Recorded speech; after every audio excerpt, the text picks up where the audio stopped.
Mohon nasihatnya karena akhir-akhir ini ana malas beribadah. Baca fadilah ibadah yang anda mau lakukan. Saya sudah pernah ajarkan ini. Mau rajin sholat malam, baca hadis tentang sholat malam. Mau rajin sedekah, baca hadis tentang sedekah. Kita punya hak secara syar'i menanyakan saya dapat apa kalau saya kerjakan ibadah itu. Boleh, nggak apa-apa. Karena memang Allah yang menjanjikan itu, ya kan? Coba baca buku hadis, fadilah sholat duha, fadilah sholat sunnah, qabliyah, rawatib, fadilah sholat wajib, duhur, asar, maghrib, isya, fadilah bakti dengan orang tua, fadilah haji dan umrah, fadilah sadaqah, fadilah puasa Ramadan, fadilah. Apa itu fadilah? Janji positif Allah di ibadah yang akan kita lakukan. Kalau mau termotivasi, untuk apa kita mau ke satu tempat? Karena ada janji yang, ada satu menjanjikan yang kita dapatkan di sana kan. Untuk apa kita kerja satu perusahaan? Karena ada janji gajinya lah, prestasi dan seterusnya. Begitu, manusia memang kalau dijanjikan baru mau bergerak.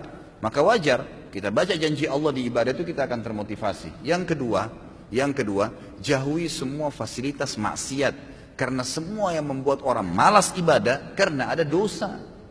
Selama antum masih terlibat di dosa sekecil apapun, maka akan mudah sekali tergelincir untuk malas ibadah. Tergelincir itu. Saya sudah pernah jelaskan, ibadah punya kenikmatan, dosa punya kenikmatan, tapi nggak bisa disatuin, tidak bisa disinkronkan, nggak mungkin, harus pilih salah satunya. Seseorang, saya kasih contoh, seorang wanita terbiasa pakai jilbab, rapi, dia sudah merasakan nikmatnya ibadah itu.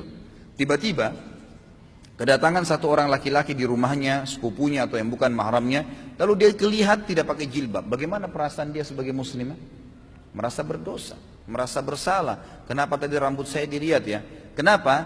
Karena ibadah menutup aurat sudah dia rasakan nikmatnya, dan membuka aurat yang maksiat hilang kenikmatannya, dibenci sama dia. Kalau kenikmatan ibadah ada, kenikmatan maksiat hilang.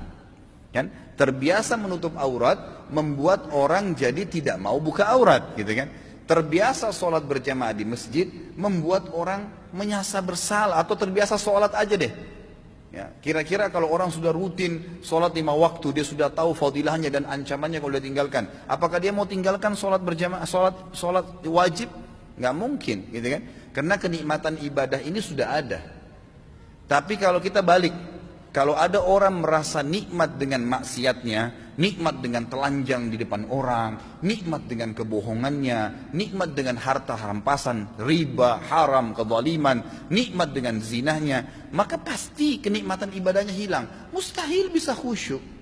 Biar dia mau tutup matanya, biar dia mau paksain, nggak bisa. Bangun sholat malam pun susah. Oh, sholat 5 waktu aja berat, mungkin cuma seperti orang kumur-kumur dan buru-buru kalau dia kerjakan. Nggak bisa. Makanya kata kunci yang kedua adalah jauhi kemaksiatan. Maka kenikmatan ibadah akan didapatkan. Yang pertama, bekali diri dulu dengan ilmunya. Dapat apa nih kalau saya sholat malam, kalau saya sedekah, baru kemudian jauhi semua fasilitas kemaksiatan. Yang ketiga, ini nggak kalah penting, bentuk komunitas yang soleh dan soleha. Berteman, bersahabat dengan orang yang ahli ibadah. Nggak bisa.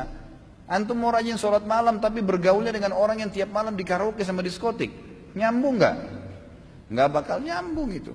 Tapi kalau orang yang memang tidurnya habis isya langsung, atau dari majelis ilmu seperti ini terus bubar, Masya Allah, nanti malam ya saya miss call jam 3 kita tahajud ya, ingatin temannya, pasti. Atau ngomongannya tentang apa? Kayak majelis ilmu seperti ini kita 2 jam, 3 jam duduk, apa yang kita bicarakan? Qala Allah, qala Rasul, kisah orang saleh, tulisi pendapat para ulama, ada kenikmatannya, gitu kan? Ada ibadah yang kita rasakan, ada sesuatu yang kita dapatkan di situ.